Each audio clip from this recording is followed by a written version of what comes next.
Mga ison ko di akong Kristo, may adlaw ka natong tanan, ani misal kita sa akong channel, Kristo nga namin katilingban. Ang santos nga Ebanghelyo sa wanga ni San Juan, himaya ang ikauban.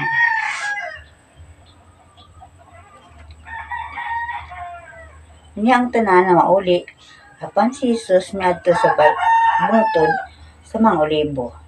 Sayo sa pagkabuntag, mibalik siya sa templo, mialirong kaniya ang mga tao og milingkod siya og nanudlo kanila. Ang mga magtutudlo sa balaod ug ang mga pariseo nagdalag usa ka babaye nga nasakpan nga nanapaw ug siya gipa atubang nila sa tanan.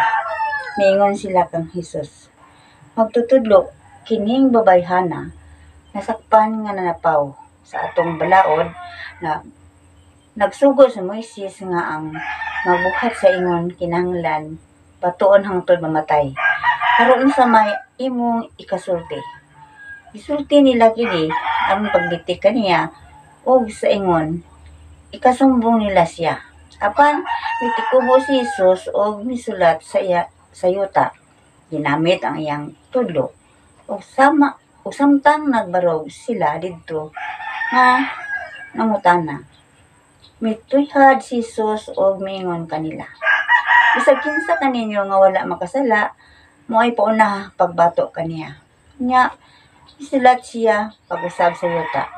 Sa pagkadungog nila sa gisulti ni Jesus, nagiyahay sila pamahawa og naguna ang mga tigulang. Nabilin si Jesus ug ang babaye nga nagbarog gihapon didto.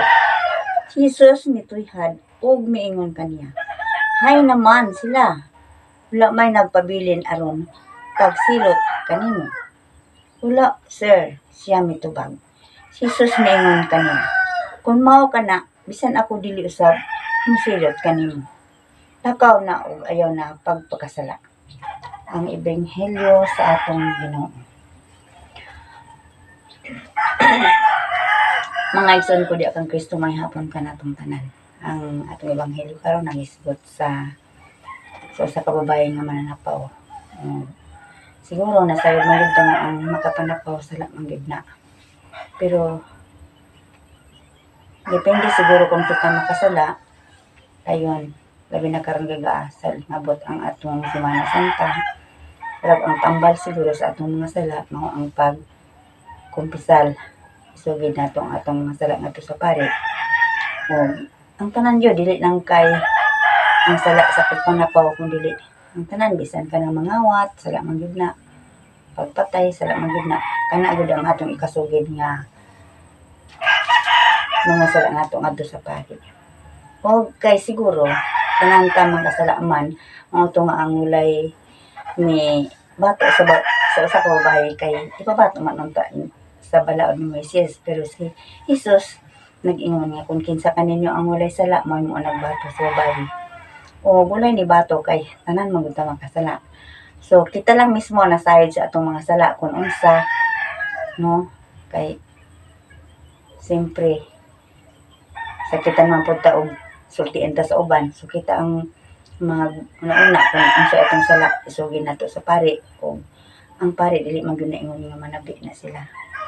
So bisan ako mga isuon wala pa ba ko nagkakumpisal nga bulana pero ako sa isa ka tuig nakakumpisal ko mga kaduha o Abril ko kumpisal tong miagi. So karon ako makasala gyud labi na gyud kung gugma na mga isuon marag dili gyud kalikayan nga makasala gyud ta nga mahigugma labi na gyud mahigugma ta sa lain sikta. Pero ang Ginoo wala man siguro gipili kay wala man gipili ang gugma o dato ba o pobre o unsa ang bulok. Mag-unsa man o mag-ipon ka ng tao nga pareha ni reliyon niya wala kang higugma.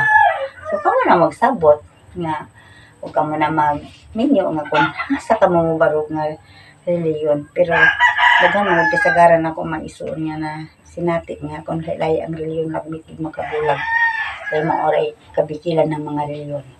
O kini ra mga isuon ako nasabtan o hinaot nga pupo kamo magtutulunan sa akong ika-share karon.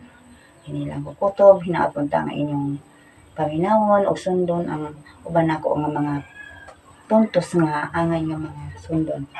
O nilang kukutob ay hapon sa tanan. Sa ngalan sa Ama, sa Anak, sa Diyos, Espiritu Santo. Amen.